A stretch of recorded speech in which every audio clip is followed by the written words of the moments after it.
En enero de 1577, un cirujano abrió un cadáver en la Ciudad de México. Lo que encontró adentro no se parecía a nada que hubiera visto antes. El hígado estaba tan duro y tan hinchado que le levantaba las costillas al muerto por dentro. No tenía una palabra para eso, así que inventó una comparación y le escribió tal cual. Parecía un hígado de toro. Afuera de ese hospital se estaba muriendo medio país, y 450 años después seguimos sin saber exactamente de qué. Por número de muertos, esto es probablemente el episodio epidémico más letal que ha ocurrido en territorio mexicano, por encima incluso de la viruela de la conquista, y digo probablemente en serio, y en un rato vas a entender por qué. Para entender esta historia hay que contestar 3 preguntas, en este orden. ¿Qué vieron los que estuvieron ahí? ¿A cuánta gente mató? ¿Y qué era realmente? La tercera sigue sin respuesta clara.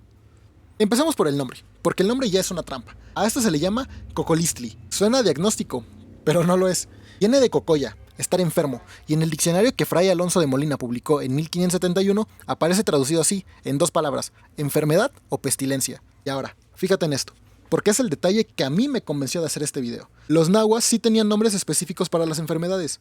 A la viruela que llegó en 1520 le pusieron Huizahuatl, la gran erupción. Al sarampión, Tepitonzahuatl, la erupción pequeña. Nombres descriptivos, de alguien que está mirando la piel del enfermo y la describe. En 1545 no hicieron eso.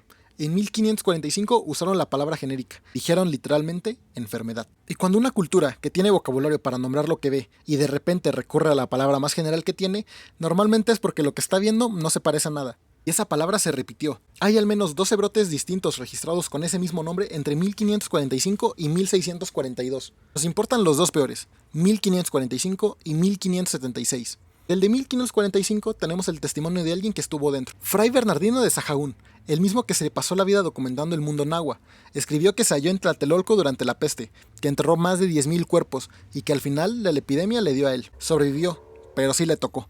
Los registros indígenas de 2 años dibujan todos lo mismo, figuras sangrando por la cara. En el Códice Aubín lo escribieron así: aquí se extendió la enfermedad, fue cuando de nuestras narices salió sangre. Y ojo con eso, porque los especialistas discuten qué están dibujando exactamente. Puede ser sangrado por la nariz, quizá vómito de sangre. En un cuerpo dibujado de perfil se ven casi igual. Clínicamente son cosas muy diferentes. Guárdate este detalle, que al final del video va a importar. Pero el registro más útil es del segundo brote, el de 1576, y existe porque el virrey Martín Enríquez hizo algo poco común. Al ver que los tratamientos de los médicos de mayor prestigio no servían de nada, mandó que se hicieran anatomías, autopsias. El encargado fue Francisco Hernández, protomédico general de las Indias, enviado por Felipe II. Se hicieron en el Hospital Real de San José de los Naturales, que en esos meses tenía más de 200 enfermos adentro de manera constante. Y aquí va una corrección que casi nadie hace. Hernández presidió y describió. Quien abrió los cuerpos fue el cirujano del hospital, Alonso López de Hinojosos, que lo dejó por escrito: yo propio, por mis manos las hice, estando presente el doctor Francisco Hernández. Lo que describieron es de una precisión que incomoda. Hernández, en latín, en enero de 1577, en plena epidemia, la lengua seca y negra, sed intensa, orinas de color verde marino, pulsos frecuentes y rápidos, más pequeños y débiles, los ojos y todo el cuerpo amarillos, y les emanaba sangre de los oídos. Hinojosos, por su parte, describió los hígados, y ahí está la frase con la que empezó este video. Y luego escribió una línea que, si eres médico, te va a pegar distinto. Hinojosos se dio cuenta de que había una forma de saber quién iba a salir vivo. La anotó así: los que orinaban mucho eran los que vivían. Ese hombre no sabía que era un riñón funcional, no existía la palabra pronóstico como lo usamos hoy, pero estaba mirando la oliguria y estaba usándola para predecir la muerte en 1578. Y aquí tengo que ir con cuidado, porque las cifras de esta historia son las más manoseadas de la historia de México. Vas a encontrar por todos lados que murieron 15 millones. Ese número existe, es el tope de un rango que va de 5 a 15, y no es un conteo. Te explico de dónde sale. Porque el problema del dato es más interesante que el dato en sí. Los españoles cobraban tributo, y para cobrarlo llevaban padrones. Esos padrones existen y se conservan, pero no contaban personas, contaban tributarios, unidades fiscales que en general equivalían de una casa o un matrimonio. Así que para pasar de tributarios a población total hay que multiplicar por un factor. ¿Por cuánto exactamente? Eso es lo que los demógrafos llevan 60 años discutiendo. Y por eso las estimaciones de la población de México en 1519 van desde 4,5 millones hasta 30, según a quien le preguntes. Pero hay algo que sí aguanta, y es la dirección del dato. Cuando comparas los padrones de 1570 con los de 1580, en 157 comunidades, la mitad de las unidades tributarias desaparecen. Traducido, en 10 años, la mitad de esos pueblos dejó de existir. El porcentaje es sólido. ¿Cuántas personas eran exactamente? No. Y la pregunta, si esto arrasaba pueblos enteros, ¿por qué a los españoles casi no les pasaba nada? Y la respuesta que circula es que ya eran inmunes. No, no es eso. La realidad es que sí murieron españoles.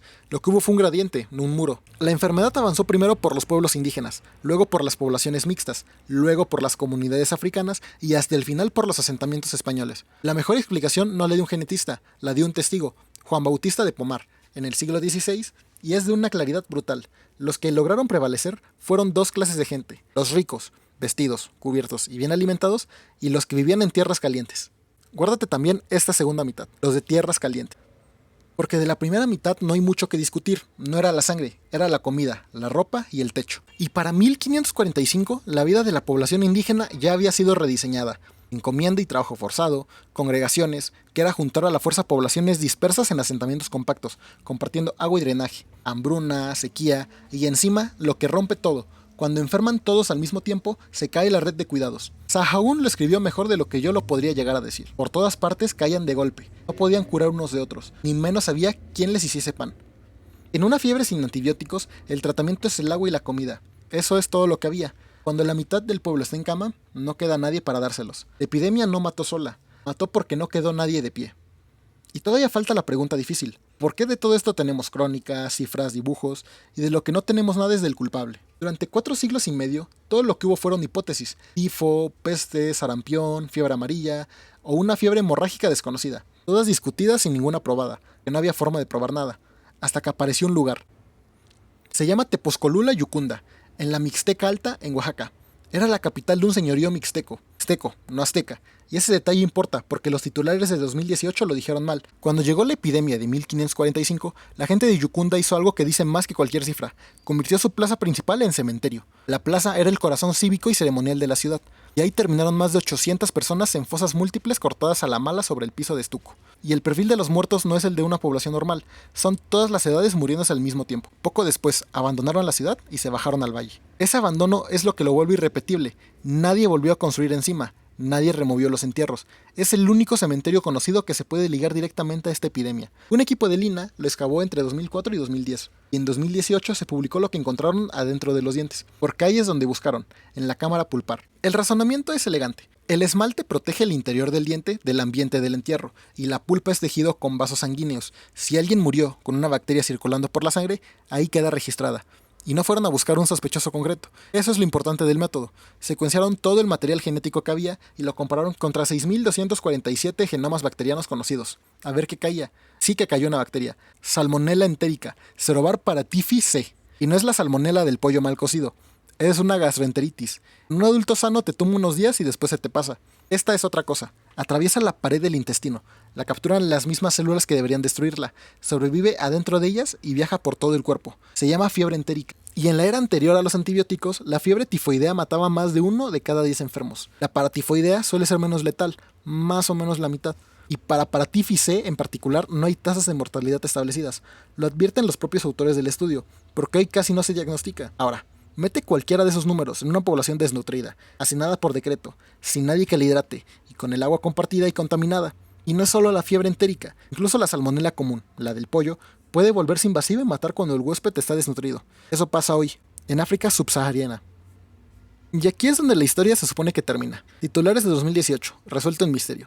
Salmonella mató a 15 millones de aztecas. Solo que los autores del estudio nunca dijeron eso. Lo que escribieron textual es que Salmonella paratifi C debe considerarse una candidata fuerte, y después, en sus propias palabras, era al menos uno de los patógenos que circulaban. Incluso el comunicado del instituto que lo publica decía causa posible. Mira los números finos. La bacteria apareció en 10 de 24 individuos del cementerio. Reconstruyeron 5 genomas, y con coberturas muy distintas entre sí. Uno excelente, a 96 lecturas por posición. 2 decentes, alrededor de 35, y 2 que apenas pasaban de 4. Encontrar la prueba que estaba ahí, y que estaba infectando a las personas, pero no prueba que fuera ella la que los mató. Y hay 3 cosas más que el caso deja abiertas. 1. Los autores declaran que no buscaron virus de ARN, porque los métodos para recuperar ARN de tejido arqueológico no están desarrollados y su protocolo no lo soporta. Y la hipótesis rival es exactamente esa: un virus de ARN, o sea que el otro sospechoso principal no quedó descartado, quedó sin examinar. 2. El estudio es de la epidemia de 1545. Toda la descripción clínica de la que hablamos, Hernández, hinojosos, el hígado de toro, la orina, es de 1576. Del brote de 1576 no existe ni un solo dato genético. Son 31 años y 2 regiones distintas, y casi toda la divulgación los pega sin avisar. 3. El cuadro no termina de cuadrar. La fiebre entérica sí produce hemorragia digestiva, por ulceración del intestino, en la segunda o tercera semana. Lo que no produce es ese patrón, sangre por los oídos, por los ojos, por la nariz. Es la objeción que ha puesto públicamente la genetista María Ávila Arcos de la UNAM. Y hay un hallazgo de 2025 que complica aún más las cosas. En Coyoacán, en la Ciudad de México, encontraron esa misma bacteria en el cuerpo de una mujer de 14 años enterrada en el siglo XIX, 300 años después, en un entierro urbano común, sin ningún brote asociado. Eso apunta a que la bacteria simplemente se quedó a vivir aquí, de forma endémica, lo cual debilita la idea de que su presencia en 1545 baste para explicar la catástrofe. Aunque hay que decirlo, ese trabajo todavía es un preprint, no ha pasado por revisión de pares. Y aquí llegamos a lo que casi nadie explica bien. Hay dos hipótesis y compiten entre sí. No son exactamente complementarias. Una dice que la gente llegó de Europa y entró por el intestino. La otra dice que la gente ya estaba aquí, en los roedores. La segunda la defiende Rodolfo Acuña Soto, de la UNAM, y tiene un argumento incómodo de responder. Si algo llega en un barco, entra por el puerto y se expande tierra adentro. El Cocoliztli hizo lo contrario, golpeó los valles altos del centro y del norte y bajó hasta Chiapas y Guatemala, pero estuvo prácticamente ausente de las tierras bajas y calientes del Golfo y del Pacífico. ¿Te acuerdas de lo que dijo Pomar? Que sobrevivieron los ricos y los que vivían en tierras calientes. Un testigo del siglo XVI y una reconstrucción epidemiológica del siglo XXI dicen exactamente lo mismo. Acuña Soto además reconstruyó el clima con anillos de árboles de Durango y encontró la sequía más severa y sostenida del norte-centro de México en 600 años. Pero el detalle es aún más fino. Las dos epidemias no estallaron en el pico de la sequía, sino en años lluviosos metidos en medio de ella. Sequía larga y de pronto un año de lluvia. Es exactamente el patrón que siguió al brote de hantavirus en 1993 en Estados Unidos. Llueve, explota la población de roedores y la gente empieza a enfermarse. Su hipótesis, entonces, es una fiebre hemorrágica viral con reservorio en roedores de altiplano. Y también hay que decirlo, es una hipótesis, no está probada realmente, y sus propios proponentes reconocen que la prueba definitiva es improbable. Así que ese es el estado real de las cosas en 2026. Tenemos un genoma bacteriano completo, sacado del diente de una persona que murió en 1545, leído 96 veces para asegurarnos de que no hay error. Tenemos el cementerio, los padrones, las autopsias, los códices y los anillos de los árboles, y seguimos sin poder decir a ciencia cierta qué mató a esa gente. Hay un último detalle que se me quedó atorado. Cuando llegó la epidemia de 1576, Sahagún llevaba años trabajando en el Códice Florentino con un equipo de colaboradores nahuas del Colegio de Tlatelolco. Es la obra que conserva casi todo lo que sabemos hoy del mundo mexica. La epidemia entró al colegio, y en 1577 el trabajo se detuvo en seco. La enciclopedia del mundo náhuatl se estaba escribiendo mientras se moría la gente que la estaba escribiendo. Sahagún tenía 77 años y ya había sobrevivido a 1545. Mientras contaba los muertos del día del Tlatelolco, 10, 20, 40, 80, dejó anotada una frase que no es de cronista. Es de alguien que no sabe qué va a pasar mañana. No sé qué tanto durará, ni qué tanto mal hará. No sé lo que será. Nosotros sabemos más de esa epidemia que cualquiera que la haya vivido, y todavía no sabemos qué era. Lo único que quedó completamente claro no es de microbiología, es esto. Lo que convirtió una infección en una catástrofe no fue solo el patógeno, fue el hambre, el hacinamiento por decreto, el trabajo forzado y que no quedó nadie de pie para darle agua a nadie. Eso sí lo sabemos con certeza, y esa parte no es el misterio. Y si te quedó la sensación de que ya habías oído esta historia, es porque sí. En el primer episodio de esta serie, un médico de Viena pasó 20 años demostrando exactamente cómo dejar de matar mujeres, y se murió sin saber nunca qué la estaba matando. La respuesta le llegó 14 años después de que la enterraran. Aquí llevamos 480. Te dejo ese episodio aquí arriba. Y si estás estudiando para el ENARM, la fiebre tifoidea ordenada para el examen está en enarmate.com. Link en la descripción. Esto es Historia Clínica y te veo en el siguiente. Hasta luego.